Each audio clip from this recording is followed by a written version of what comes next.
Hi everyone, this is Total War Therapy, and today we're gonna talk about my wish list of the legendary lords in my most wanted, actually, legendary lords for the upcoming DLC.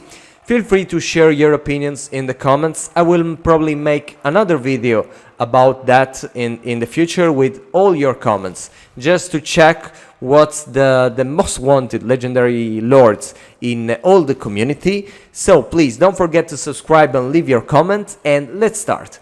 In my list, I choose to use just the six legendary lords that I would like to see more in this game. And the first one is the Theala with Slaanesh. I love to play Slaanesh in. I never play. I mean, I play a little Slaanesh in the Immortal Empires, but I had a very big campaign with it in the Realm of Chaos campaign. The worst campaign ever. We all agree on that. But actually enjoy a lot. I really think that Slaanesh is a very funny way to play in the battlefield, and its mechanics are quite awesome. All the manipulation thing, the taking the enemy, taking the units from the enemy, they're all very, very cool mechanics that I really want to get upgraded and a little reworked in a future DLC. That's why I'm so happy that at some point we will get. We were supposed to already get that in the previous roadmap. In April we were supposed to get the Slaanesh with the Theala DLC. So if things would have been different in a worse or better way, now we would be already playing with the Theala, but it's not like that. So I really hope to see the Theala in the future. She's a very, very cool legendary lord, and the only one that we can actually expect for Slaanesh. And only the idea of this snake woman with the 6 arms, and it's amazing. And her lore is amazing too. I'm very, very thrilled of what we can get with her. Not only the units, but the starting location and so on. I really think that Slaanesh potentially can be one of the most funny mechanic in all the game. And I'm really, really expecting and really thrilled for what we can get in the future for them. My fifth legendary lords that I'm very, very waiting for, and I'm not 100% sure he will come, is Gorspo. I love Nargol, and I really hope Gorspo would have come as a legendary hero at some point. He will probably be a legendary hero. If there will be, I already talked in another video, if we will get another Nargol DLC, it will be the Glotkin brothers with Gorspo.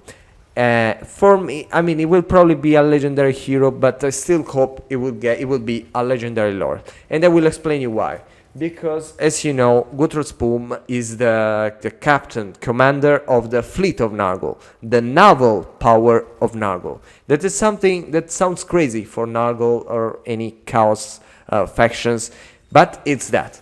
So having a more focused sea faction of Nargol, for me, it would be amazing. First, I love Gorspo because this dude with big axes, tentacles going out of his arm, for me, it's amazing. I mean, it's one of the most amazing models in this lore, in this world. It's the king, I don't know, the leader of the Putrid Blight Kings. And so it probably will come with that. It will be something like the Wrathmongers with Scarblood Wrath. And I really hope to see him as a legendary lord because, a naval, sea focus, ocean focus, pirate focus faction of Nargol, for me, it would be just the coolest thing ever for Chaos faction. So big ups for him. And the fourth legendary lords that I would like to see in this game is Neferata.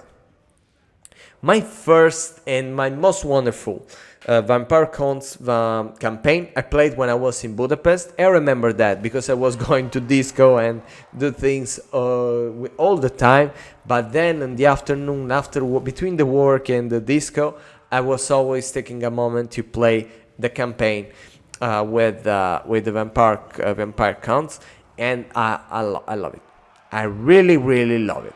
I didn't expect, because for me vampire counts have always been a weird race. Okay, they were not like they're not human elves, or they're just these vampires that, or necromancer, that are giving life again to zombies and skeleton and weird monsters.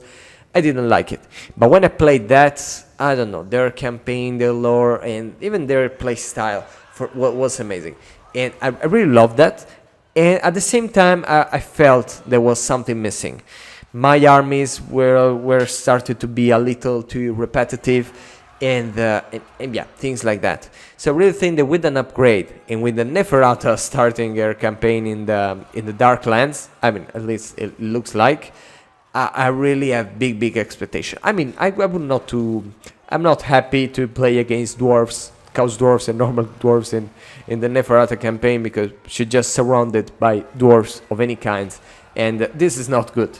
Dwarves are one of the most challenging faction to play against. So who knows? Even just for the teleport things, I hate it. So it will be a very hard campaign, but I'm happy. I'm thrilled to play that, and for an overall rework of vampire counts. I don't know what kind of units we can expect from them, because as you know, it's a little tricky topic. The units of vampire counts, but they're supposed to be probably this incarnate elemental of death that can be an awesome centerpiece monster. But yeah, except that, I'm not sure what we can expect with Neferata, but we all know that she's coming. She's coming, guys. My third most wanted legendary lords is Agrivanorman. I already made a video about him. I love his lore. I love that it was an important mage of the Empire and mage of the Empire, and then became this greatest chaos lord of Tzeentch. And honestly, I want so much to play another Tzeentch campaign that it's not with Kairos. I play with Kairos probably more than any other legendary lords in the game, because I love Tzeentch mechanic, and the Changeling, honestly, it's not Tzeentch. It's not even a faction. I mean, it's something else. Funny to play for, yeah, probably 30 turns, not more, honestly. And yeah, but it's not a Tzeentch faction. It's not a Tzeentch gameplay, and that's why I really want more. I want more Tzeentch characters. They will not probably. I really hope that we will get at some point a DLC Lord for Tzeentch before any other thing. I mean, before an actual DLC. But yeah, Agrivanorman, I really hope we will get him with the Fire Worm. That is the only unit that actually wants for Tzeentch now. Even there are some other things. There are the Bale Towers, I remember the name. That can be a kind of flying war machine, very funny. And yeah, I love Tzeentch. I love the units of Tzeentch. I like the gameplay. There is too much magic, and the too less lores of magic, because there are only 3 now. The Brave Shaman, we hope it will come at some point. I'm not that sure about it, but okay. And yeah, so big up for Agrivanorman. The second most wanted DLC for me is, be ready, Yin Yin. I hope that's the name. When I start to make a video, I always forget names. I don't know why.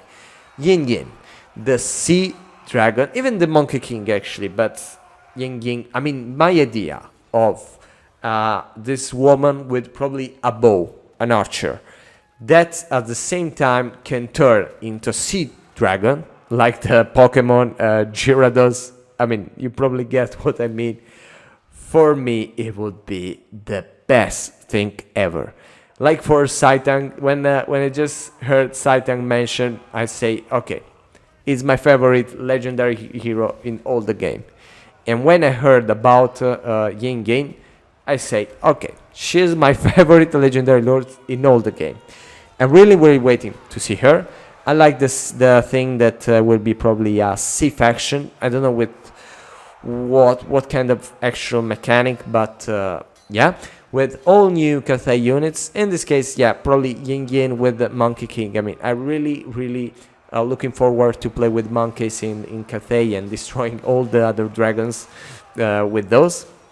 But yeah, Yin Yin for me is the most wanted legendary lords ever. I mean, ever. About the unit specifically, yes.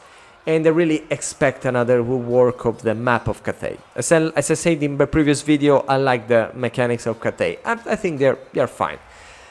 But yeah, they need a rework of the map, of the south, of course, and many things. And playing with her, even in another area, they can put her in the Badlands. There are some mention of her in the Badlands or Southlands, sorry. So yeah, a big expectation for her. I really like to, I mean, yeah, I like it. That's it. Now, the first legendary lords that I'm waiting for most in this game is Nagash. The first time the first time I played Total War Warhammer 3 and played it again, I knew nothing about all the things that were inside. I was just exploring the world, and one of the things that catch my attention in a very deep way were the Tomb Kings. Probably, but most of you just played the game already knowing who were the Tomb Kings. But for me, that at some point I started to fight against these Egyptian skeletons with monster such as a mechanical iron scorpion, a phoenix, snakes. I mean, knights on snakes, vulture, mummy, vulture. For me, it was like, oh my god, this is the best game ever. This is the best game ever, and the Tomb Kings are the best faction ever. And they remind me a little of the Egyptian of Age of Mythology that I loved when I was a kid. So for me, it was like, wow, this is the most amazing thing ever. And I really hope to get a DLC as last DLC of Total War Warhammer 2. We didn't, so I'm strongly expecting Nagash. I don't want his own army. I want it to play with Tomb Kings, because it's an amazing race that with a little rework it can get even more amazing.